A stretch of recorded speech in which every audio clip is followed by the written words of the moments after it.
my strategic leadership, thinking about how I can work across, we've got 29 academies, so thinking about how I can really make sure that I'm being impactful to all those leaders. And then was the simply witnessing. So in terms of that, that real active listening and really listening to understand.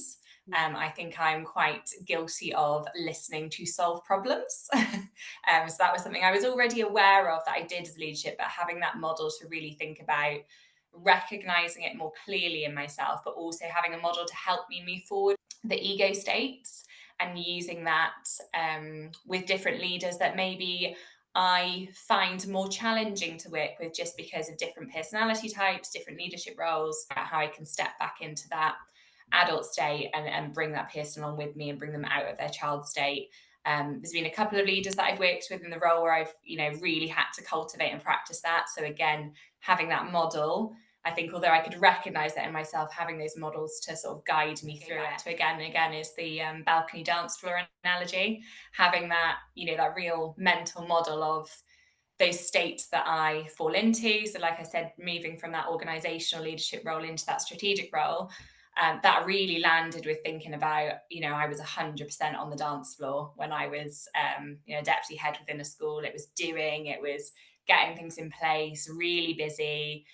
So actually, and being mindful that made me feel like I was helping, and it was, I got through my tick list, and you can see your impact quite clearly through that doing.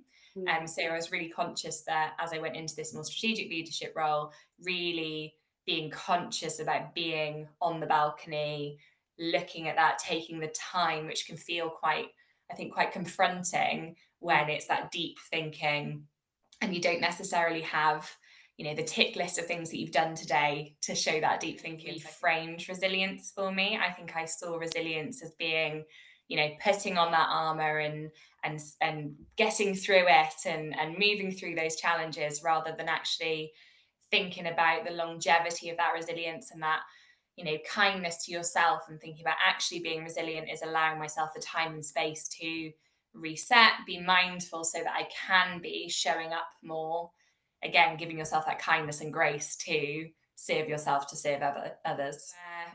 Where I'm getting more out of other people, how other people are responding to me practicing that as well. So I think for me, particularly that simply witnessing and stepping out of that problem solving mode, I've actually conscious that maybe that was clipping other leaders' wings, because it was almost like when I was going in and saying, this is how we need to do it, or I was listening to respond, actually I wasn't giving them the space to problem solve themselves and develop as leaders.